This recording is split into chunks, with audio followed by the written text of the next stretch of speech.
आपण कधी विचार केलो का बरं जीवन म्हणजे काय? कधी स्वतःलाच फोन लावून बघा, बिझी दाखवेल.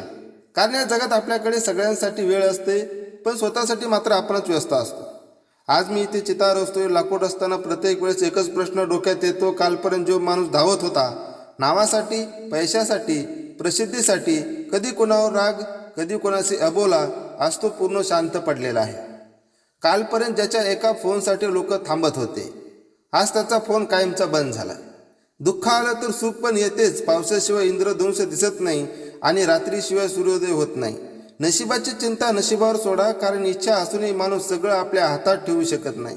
इथे या अग्नीसमोर मोठा लहान, श्रीमंत गरीब, पद प्रतिष्ठा काहीच राहत नाही, सगळे सारखेच. मोर नाचताना सुद्धा रडतो म्हणतात, त्याला स्वतःचे पाय दिसतात म्हणून. आणि हंसराज शेवटच्या सणी ही गातो म्हणतात, कारण त्याला शेवटची जाणीव असते.